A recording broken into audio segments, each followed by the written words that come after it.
레위기 21장 1절부터 15절 말씀입니다. 여호와께서 모세에게 이르시되 아론의 자손 제사장들에게 말하여 이르라. 그의 백성 중에서 죽은 자를 만짐으로 말미암아 스스로 더럽히지 말려니와 그의 살부치인 그의 어머니나 그의 아버지나 그의 아들이나 그의 딸이나 그의 형제나 출가하지 아니한 처녀인 그의 자매로 말미암아서는 몸을 더럽힐 수 있느니라. 제사장은 그의 백성의 어른인즉 자신을 더럽혀 속되게 하지 말지니라. 제사장들은 머리털을 깎아 대머리 같게 하지 말며 자기의 수염 양쪽을 깎지 말며 살을 베지 말고 그들의 하나님께 대하여 거룩하고 그들의 하나님의 이름을 욕되게 하지 말 것이며 그들은 여호와의 화제 곧 그들의 하나님의 음식을 드리는 자인즉 거룩할 것이라. 그들은 부정한 창녀나 이혼당한 여인을 취하지 말지니 이는 그가 여호와 하나님께 거룩함이니라. 너는 그를 거룩히 여기라. 그는 내 하나님의 음식을 드림이니라. 너는 그를 거룩히 여기라. 너희를 거룩하게 하는 나 여호와는 거룩함이니라. 어떤 제사장의 딸이든지 행음하여 자신을 속되게 하면 그의 아버지를 속되게 하매니 그를 불사를 지니라. 자기의 형제 중 관유로 부음을 받고 위임되어 그 예복을 입은 대제사장은 그의 머리를 풀지 말며 그의 옷을 찢지 말며 어떤 시체에든지 가까이 하지 말지니 그의 부모로 말미암아서도 더러워지게 하지 말며 그 성소에서 나오지 말며 그는 하나님의 성소를 속되게 하지 말라. 이는 하나님께서 성별하신 관유가 그 위에 있음이니라. 나는 여호와이니라. 그는 처녀를 데려다가 아내를 삼을지니 과부나 이혼당한 여자나 창녀짓을 하는 더러운 여인을 취하지 말고 자기 백성 중에서 처녀를 취하여 아내를 삼아 그의 자손이 그의 백성 중에서 속되게 하지 말지니 나는 그를 거룩하게 하는 여호와임이니라. 아멘.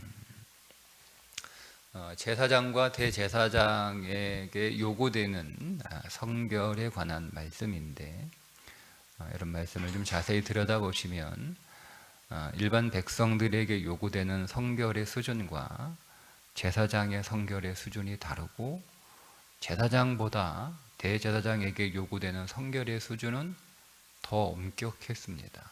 그러니까 성결의 수준이 다 다릅니다. 다른 이유는 하나님과의 거리 때문에 그렇습니다. 하나님과 제일 멀리 있는 사람은 백성들입니다. 그리고 더 하나님과 가까이 있는 사람들은 제사장들이고 하나님과 제일 가까운 사람들은 대제사장입니다. 이걸 통해서 우리는 하나님과 우리 사이에 거리가 있다는 것을 깨달을 수 있습니다. 그러면 상급이 뭐냐? 우리가 하나님 앞에 서게 되면 우리에게 상급을 주실 텐데 그 상급 중에 하나가 하나님과의 거리입니다. 우리가 이 땅에서 여러분 우리가 신앙생활 겉으로 보여지는 것 가지고 우리가 이래저래 믿음이 좋네, 믿음이 나보다 적네, 여러분 이렇게 생각하실 수 있지만 그러나 사실은 하나님과의 거리가 더 중요합니다. 대제사장은 하나님과 제일 가까이 있는 사람이 대제사장이고 그래서 그에게 요구되는 성결의 수준은 제일 엄격하고 가장 높습니다. 그러니까 여러분 우리가 하나님과 가까워지려면 여러분 더 성결해지셔야 됩니다. 그러니까 여러분이 어떤 일을 하고 있기 때문에 그 일이 물론 거리와도 관계가 있습니다. 가까운 사람일수록 고된 일을 하죠. 가까운 사람일수록 많은 일을 합니다. 그것은 자연스러운 결과이지 그러니까 고된 일과 많은 일을 해서 가까워지는 것이 아니라 가깝기 때문에 고된 일과 많은 일을 하는 거예요. 가깝기 때문에. 그건 결과일 뿐이지 그것이 본질은 아니다. 자, 그러면 제가 대제사장과 또 제사장에게 요구되는 성결의 수준이 무엇인지 하나하나 좀 말씀을 나누겠습니다. 먼저 제사장인데요. 제사장들이 성막을 떠나서 그 생활할 때에 그 준수해야 될 명령들이에요. 왜냐하면 성막 안에 있을 때는 뭐 그 자체로 성결해야 되니까 거기서는 하나님의 말씀대로 제사를 좀 잘 드리면 됩니다. 여기서 요구되는 건 그들이 제사장들이 이렇게 돌아가면서 하거든요. 다 반차가 있어서 돌아가면서 해요. 그래야지 이거를 감당할 수 있지. 안 그러면 뭐 번아웃 돼서 못 하게 된단 말이에요. 그들이 이제 자기들의 순서가 아니고 성막 밖에서 생활을 하게 될 때 이런 삶이 요구된다라고 하는데 오늘은 대략 이제 이런 것들을 말씀하시는 그것이 먼저 설명해 드리고 그것이 상징하는 게 뭔가를 좀 제가 적용하도록 하겠습니다. 첫 번째 요구되는 것이 죽은 자를 만짐으로 말미암아 스스로 더럽히지 말려니와. 그러니까 주위에 어떤 죽은 자가 있으면 그 죽은 자를 만지면 안 되는 거예요. 그런데 예외가 있죠. 살부치, 가족은 예외입니다. 그의 살부치인 그의 어머니, 아버지, 아들, 딸, 형제, 출가하지 아니한 처녀인 그의 자매는 더러워지지 않는다. 이렇게 말씀하고 있어요. 이 말은 가족에 대한 책임을 다하라는 뜻입니다. 하나님께서 제사장들에게 이런 의미죠. 뭐 그냥 1차적으로 뭐 누가 장례가 났는데 그가 이제 우리 가족이 아니면 제사장은 그 사람 그 죽은 자의 시체를 만질 수 없어요. 그런데 예배 가족은 가능합니다. 근데 이 말은 가족의 책임을 다하라 이 뜻이에요. 내가 하나님 일 한다고 가족의 일에 대해서 등한시하고 무책임하게 난 하나님 일 하니까 내가 가족 돌볼 수 있는 시간이 없다. 이렇게 핑계하지 말라는 거죠. 가족에 대해서 책임을 다하는 그런 삶을 살아야 된다라고 말씀합니다. 4절에 보면 제사장은 그의 백성의 어른인즉 자신을 더럽혀 속되게 하지 말지니라. 이 말씀이 참 해석하기가 어려운 구절입니다. 이 어른이라고 하는 우리가 번역된 이 단어가 빨인데요. 이게 왜 제사장이 어른? 그러면 이게 좀 우리가 잘못 해석할 경향성이 굉장히 높거든요. 근데 이 빨이라고 하는 우리말로 어른이라고 번역된 히브리어는 남편이 되다, 결혼하다 이런 뜻을 가지고 있어요. 그러니까 남편이 된 사람인즉, 결혼한 사람인즉 자기의 자신을 더럽게 하지 마라 이 말은 그 제사장이 죽은 자의 시체를 만지지 못하잖아요. 근데 예외가 있어요. 가족이에요. 근데 자세히 읽어보시면 그 가족은 자기 직계 가족입니다. 그러니까 처가에 무슨 일이 생겼을 때에는 제사장은 처가에는 그 처가에 장례를 지낼 수 있는 사람들이 있기 때문에 처가는 그렇게 하지 말라는 거예요. 그런 의미입니다. 자, 5절에 보면 제사장은 머리털을 깎아 대머리 같게 하지 말며 자기의 수염 양쪽을 깎지 말며 살을 베지 말고. 그렇게 가족의 죽음에 대해서 애도는 하는데 자기의 살을 벨 만큼 가족의 죽음에 대해서 지나치게 애도하지 말라는 뜻이에요. 지나치게 애도하지 말라. 좀 다르죠? 네. 그리고 그 이제 이유를 설명해 주시는데 6절에 보면 그들은 여호와의 화제 곧 그들의 하나님의 음식을 드리는 자인즉 거룩할 것이니라. 이런 거. 그러니까 이 제사장들이 다른 일반 백성들에 비해서 더 요구되는 거룩을 하나님이 하나를 예를 들어서 설명해 주시는데, 그게 죽음에 관련된 거예요. 다른 사람의 죽음과 접촉을 하지 마라. 그러나 가족의 죽음에 대해서는 가족으로서 책임을 다해라. 그렇다 하더라도 너무 과도하게 그 죽음을 애도하지 마라. 왜냐하면 너희들은 하나님 앞에 화목 제물을 드리는 자들이기 때문에 그렇다는 거예요. 다른 많은 제사가 있는데 화목 제물을 하나 탁 꼬집어서 말씀을 하시잖아요. 화목 제물은 어떤 제물이죠? 화목 제물은 하나님과 백성들이 함께 식사할 뿐만 아니라, 그리고 그 제물을 가지고 많은 사람들이 같이 식사하는 제사예요. 그러니까 그 많은 사람들의 식사 자리에 하나님이 함께 하시는 즐거운 자리죠. 잔치란 말이에요. 그런데 만약에 그 하나님과 백성들 사이에 그 잔치를 주선하고 배설하는 자가 누구냐면 제사장이란 말이에요. 제사장이 화목제 제사를 잘 드리고, 그 화목 제사를 잘 드리고 난 뒤에 백성들이 이제 하나님께 드려야 될 부분만 조금 하나님 앞에 드리고 나머지는 도로 다 가지고 가잖아요. 다 가져가서 그거 가지고 백성들하고 자기 이웃들하고 친구들하고 친척들하고 식구들하고 사람들을 다 초대해서 그것을 즐겁게 잔치를 한단 말이에요. 근데 만약에 그 화목 제사를 드리는 제사장이 자기의 가족의 죽음의 문제 때문에 그거를 아주 심하게 애도하고 막 얼굴이 막 어둡고 막 그래요.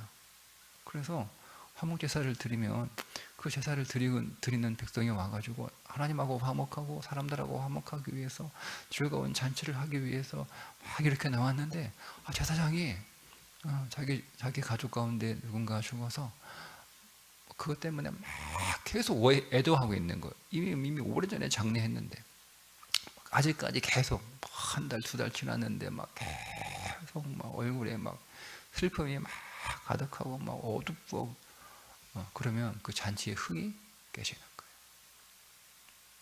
거예요.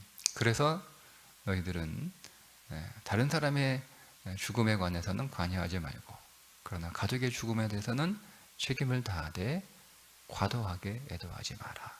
이렇게 말씀을 하시는 겁니다. 여러분, 이 말씀 무슨 말씀인가 하면, 제사장의 수준에 있는 사람은요, 인생 안에 닥친 죽음의 사건들, 절망의 사건들, 깜깜한 사건들 있죠. 그것에 대해서 너무 동화되지 말라는 거예요. 세상이 어둡다고 제사장도 막 얼굴이 시커매가지고 사람들이 막 근심하고 한숨 쉬고 막 두려워한다고 해서 제사장도 막 그것 때문에 절망하고 낙심하고 얼굴이 어둡고 그렇게 하지 말라는 거예요. 제사장 정도의 수준의 신앙을 가지고 있는 사람들은요, 절망을 이기고 사람들에게 소망을 얘기하고 근심을 이기고 슬픈 기색 띠지 말고 항상 기뻐하고 감사하는 정도 수준의 삶을 살아야 된다는 거예요.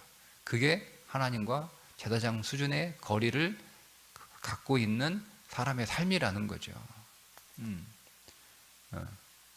그러니까 자기 자신의 슬픔에 대해서는 슬퍼할 수 있다는 거죠. 근데 사람들은 막 자기에게 일어나지 않은 일임에도 불구하고 막 주변에서 일어나는 일들만 듣고 막 지레 겁먹고 막 이렇게 근심하고 걱정하고 막 그 옆에서 누가 막 힘들어하고 어려워하고 막 그러면 막 같이 막 거기에 빠지잖아요. 그렇게 하지 말라는 거예요. 그게 요구되는 성결이에요. 그러니까 기뻐하는 삶, 소망의 삶, 그런 어떤 뭐 우리가 자주 쓰는 이건 성경의 용어는 아닌데 세상의 용어인데 좋은 단어는 아니에요. 그러니까 긍정의 삶, 뭐 이런 삶, 이런 삶이 성결의 한 요소라는 거죠. 그런 삶이. 그렇게 우리가 여러분 적용할 수가 있습니다. 왜냐하면 6절에 이렇게 말씀하죠. 그들의 하나님께 대하여 거룩하고, 하나님께 대하여 거룩하는 거예요. 그러니까 여러분, 우리가 뭐 과도하게 세상 바라보고 절망하고 낙심하고 근심하지 않아야 되는 이유는 뭐냐면 우리의 소망이 누구에게 있기 때문에? 하나님께 있기 때문에. 그러니까 우리는 하나님을 바라보기 때문에 우리는 절망이지만 소망을 가질 수 있고, 근심이지만 기뻐할 수 있고, 어둠이지만 밝게 살아갈 수가 있는 거예요. 그 이유죠. 하나님께 대하여 거룩하다. 하나님만 바라보고 하나님으로부터, 그러니까 내가 스스로 여러분 노력하고 그렇게 해서 거룩해지는 게 아니라 하나님이 오늘 우리를 거룩하게 하시기 때문에 그런 일차적인 의미예요. 그 말은 우리가 하나님을 바라보고 있고 하나님 의지하고 있고 하나님께 소망을 두고 있다라는 말씀입니다. 그러니까 우리는 우리의 주변의 삶의 수준의 상황이나 상태에 따라서 우리의 막 감정이 왔다 갔다 이렇게 하는 게 아니라 우리는 그것들을 조금 초월해서 근데 아직 제사장의 수준은 자기의 삶에 대해서는 거기까지는 초월하지 못하는 거예요. 내 인생 안에 어떤 문제가 생기면 근심하고 슬퍼하고 염려하고 걱정하고 두려워하고, 그런데 그것도 너무 과도하게 하지 말라는 거예요. 잠깐 근심할 수 있어요. 근데 막 그 두려움을 막 몇 달씩 가지고 가는 거예요. 그거는 제사장의 수준의 성결함은 아니다, 이렇게 말씀을 하시는 거죠. 제사장의 가정에 대해서도 말씀을 해주시는데, 그들은 부정한 창녀나 이혼당한 여인을 취하지 말지니. 그러니까 이혼당했다라고 하는 말은 그냥 번역을 우리가 이혼당했다라고 해서 우리가 너무 이걸 포괄적으로 생각할 수 있는데요. 여기서 이혼당했다, 그 당시 시대에 이혼당한 여자는 부정한 일을 해서 쫓겨난 사람이에요. 그러니까 이혼당했기 때문에 그 여자하고 결혼하지 말라 했지 아니고, 그 여자가 부정한 짓을 했다라고 여겨지기 때문에 쫓겨난 사람이니까 그 부정한 일을 해서 쫓겨난 여인과 결혼할 수 없다라고 하는 말씀의 의미입니다. 그리고 자기의 딸이 행음하면 이제 뭐 그냥 그런 수준의 행음이 아니에요. 성전의 창기로 그렇게 그런 수준이에요. 하면 그 아버지를 속되게 하기 때문에 그를 불살라라. 그러니까 가족에 대한 책임도 있는 거예요. 제사장은 나만 성결하고 나만 기쁘고 나만 즐겁고 이게 아니에요. 우리는 제사장 정도의 수준이 되려면 가족의 기쁨, 가족의 소망, 그 가족의 어떤 평안, 가족의 분위기를 밝게 하기 위해서 그렇게 노력하고 책임져야 되는 사람이 제사장인 거예요. 그게 하나님과의 거리가 가까운 사람의 삶의 모습입니다. 뭐 나만 즐거우면 되고 나만 기쁘면 되고 나만 좋으면 되고 나만 잘 관리하면 되는 게, 그거는 일반 백성의 수준이고, 제사장은 자기의 가족의 어떤 밝음, 행복에 대해서도 책임을 지고 노력해야 되는 사람이다. 이게 성결이에요. 그런데 여러분, 대제사장은 이거보다 더 엄격합니다. 자, 대제사장은 부모의 장례도 치를 수 없습니다. 그렇게 하지 말라고 그러잖아요. 자, 11절에 어떤 시체에든지 가까이 하지 말지니 그의 부모로 말미암아서도 더러워지게 하지 말라. 그러니까 제사장은요, 부모가 이 말은 뭐냐면 자기의 인생에 어떤 인생의 고난과 고통과 어려움과 절망과 어둠이 찾아와도 대제사장은 그 내색을 하면 안 되는 거예요. 그게 그 정도 수준의 믿음이에요. 그 정도 수준의 믿음. 심지어 가족의 장례를 위해서 그 성소에서 나올 수 없습니다. 그 성소에서 나오지도 말며 그의 하나님의 성소를 속되게 하지 말라. 이게 이 정도의 수준이 요구되는 거예요. 그러니까 대제사장에 있어서의 인생의 모든 관심은 오직 하나님. 그러니까 오직 하나님이 살아계시기 때문에 그 대제사장의 삶에 있어서는 일체의 어둠도 슬픔도 두려움도 걱정도 절망도 없는 거예요. 그러니까 우리가 여러분 하나님과 아주 친밀 대제사장 수준의 그 하나님과의 거리를 우리가 이루게 되면 우리 인생 안에서 우리의 삶의 모든 것들이 우리에게 결코 영향을 주지 못합니다. 그러니까 여러분 이거를 그냥 의무와 책임으로 읽으시면 안 돼요. 내가 하나님과 이 정도로 가까워지면 내 인생 안에 비로소 모든 어둠들은 떠나는구나. 그러니까 그런 사건들이 없다는 뜻이 아니에요. 이 대제사장이 뭐 자기 가족이 왜 안 죽어? 다 죽죠.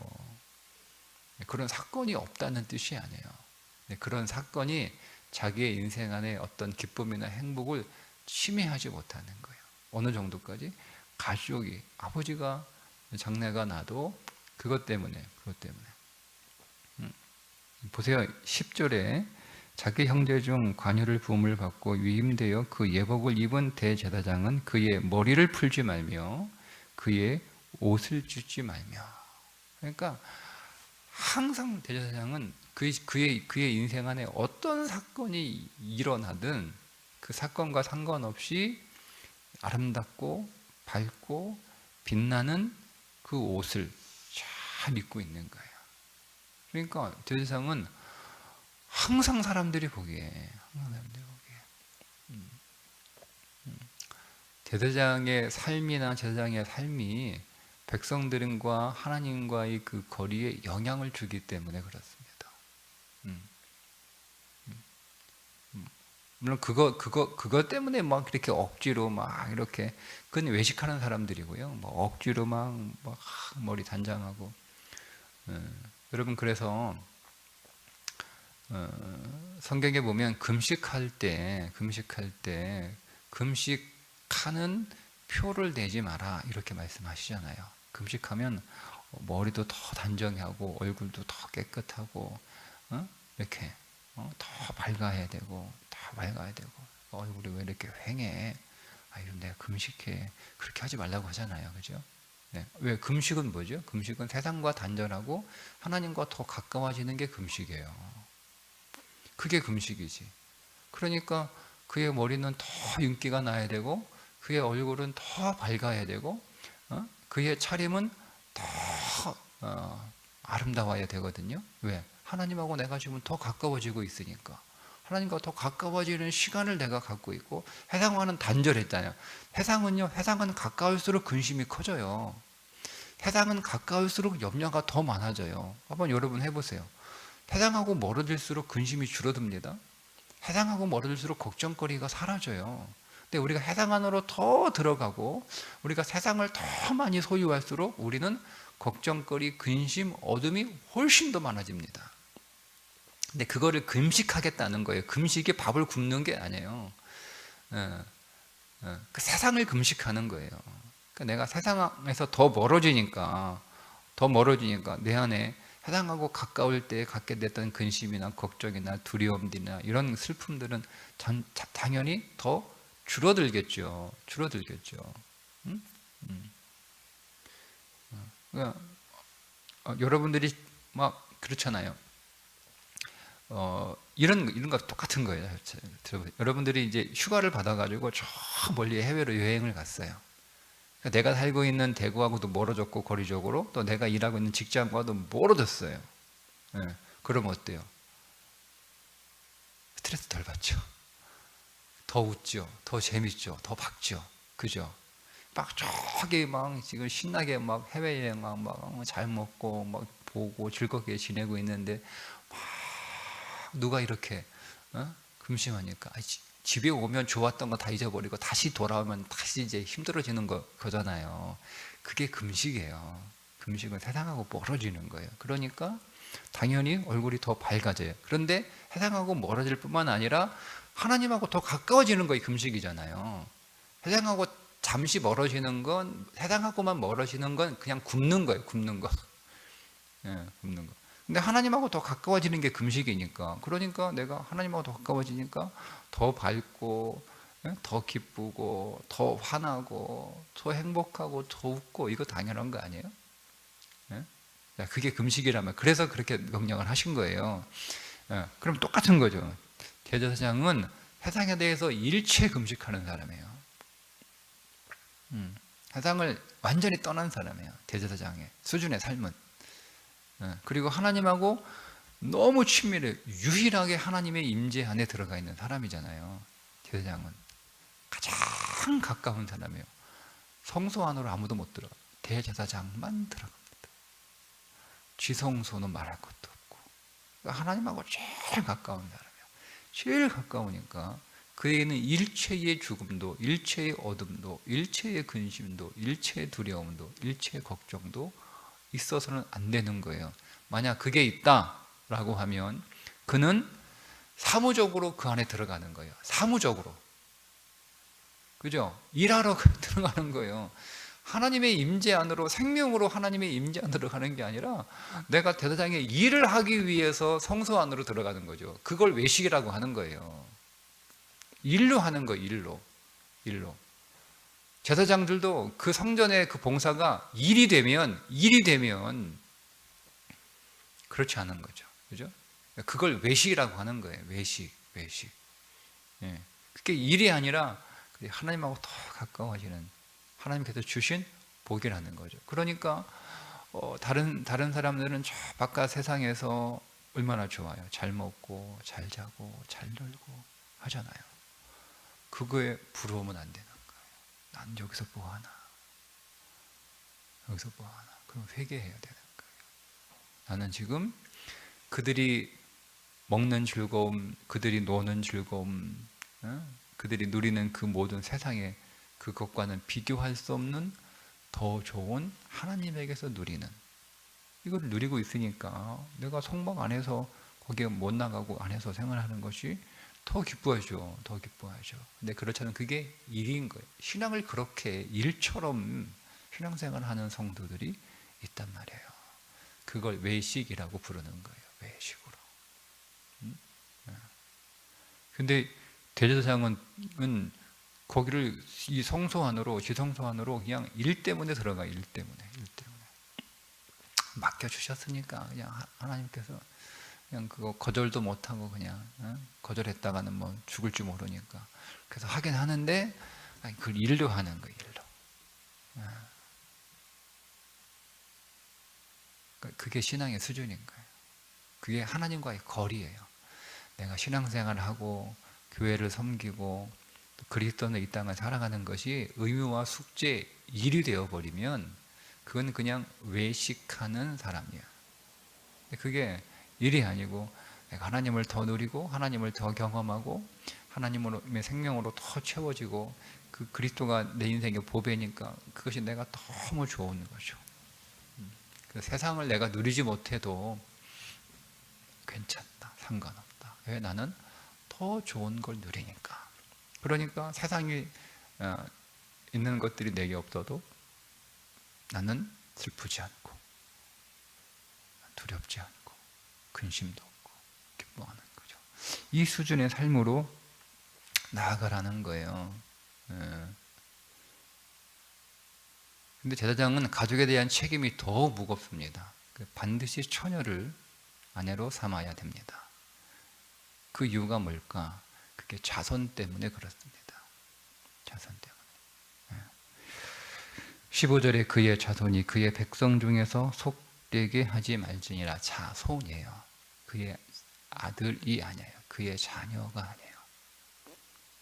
그 대제사장은 그의 모든 후손들이 하나님 앞에 정결하고 거룩한 제사장 혹은 대제사장의 일들을 감당해야 되기 때문에 그는 결혼 자체도 반드시 처녀와 해야 됩니다.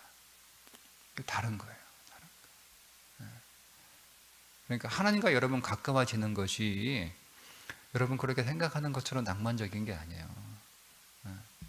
하나님하고 가까워지려면 하나님과 가까워지는 만큼 여러분들은 세상에 대해서 다 금식하셔야 됩니다. 세상의 기쁨도 금식하셔야 되지만 세상의 슬픔도 금식하셔야 됩니다. 세상에 대한 소망도 여러분 금식해야 되지만 세상에 주는 절망도 여러분 금식하셔야 됩니다. 그래야 하나님하고 더 가까워질 수 있는 거예요. 그러니까 우리는 이 두 개가 항상 우리 안에서 상호작용하는 거죠. 내가 하나님하고 더 가까워지기 위해서 믿음으로 세상과 더 금식하려고 노력하고, 또 반대로 내가 하나님하고 더 가까워질수록 세상에 대하여 자연스럽게 금식하게 되어 있는 거죠. 그러니까 맛을 아는 게 중요한 건 맛을 아는 거예요. 처음엔 우리는 맛을 모르잖아요. 그죠? 맛을 모르니까 우리가 어떤 음식을 먹어요. 근데 내가 예를 들면 지금은 우리는 너무 조미료, 음식만 가지고 예를 들면 우리는 너무 지금은 조미료 맛에 익숙해져 있어서 조미료를 많이 친 음식이 입에 착착 달라붙고 너무너무 맛있잖아요. 근데 이게 건강에 해롭다는 걸 알아요. 그래서 조미료를 쓰지 않는 음식을 먹어요. 먹으니까 얼마나 밍밍합니까? 조미료 자극적인 음식을 먹다가 밍밍하잖아요. 근데 이게 내 몸에 해로우니까 이걸 먹어야 되는 거예요. 이거는 이제 맛은 없지만 내가 노력하는 거잖아요. 그죠? 네.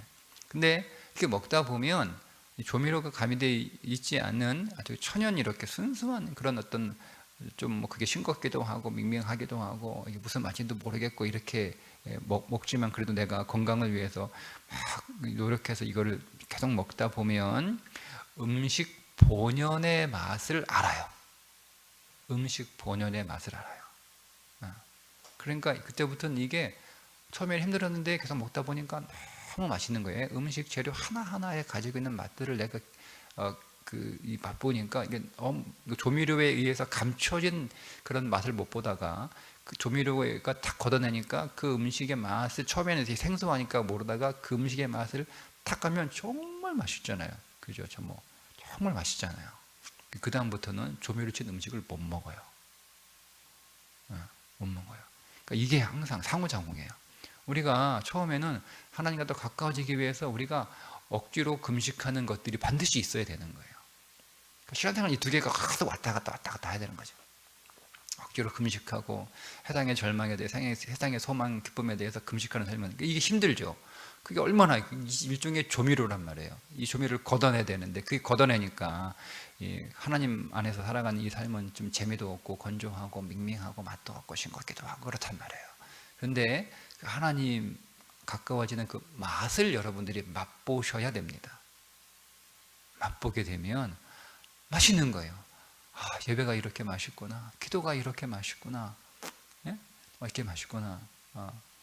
제가 기도 이제 그 설교 준비하면서 이제 책을 한 20권 까놓고 보고 있는데요. 그 가운데 이런 맛이 있더라고요. 어느 교회 그 교회 청년이 우리 교회는 목사님 기도 맛집이에요. 이렇게 참 표현이 좋더라고요. 우리 교회는 기도 맛집이에요. 그러니까 이 청년이 기도의 맛을 본 거예요. 그러니까 우리 교회는 기도 맛집이라고 얘기를 하는 거잖아요. 그러니까 신앙에는 그런 맛이 있는 거예요. 예배가 맛이 있고, 기도가 맛이 있고, 말씀이 맛이 있고, 찬양이 맛이 있고, 섬김이 맛이 있고, 사역이 맛이 있고, 이 맛, 그 맛을 내가 탁 맛보면 세상 조미료 지은 그 맛은요 못 먹어요. 못 먹어요. 이게 항상 우리 안에서 상호작용 일어나야 되는 거죠. 그러면서 우리는 더 하나님과 가까워지는 거예요. 여러분, 오늘 저와 여러분은 백성의 수준에서 제사장의 수준에서 대제사장의 수준으로 하나님과 더 가까워지셔서 하나님을 누리고 경험하고 그 하나님 때문에 우리 인생이 더할 나위 없이 행복하고 기쁜 그 삶을 맛보시기를 주님의 이름으로 축복합니다. 기도하겠습니다. 하나님, 오늘도 우리가 주께로 더 가까이 나아가기를 원합니다. 이것이 우리의 단지 머리에서 떠오르는 생각에 그치지 않게 하시고 우리의 간절한 마음의 소원이 되게 해 주셔서 세상에 대하여 더 금식하되 우리가 그 일을 통하여 하나님의 생명을 더 맛보는 은혜를 부어 주옵소서. 예수님의 이름으로 기도드리옵나이다. 아멘.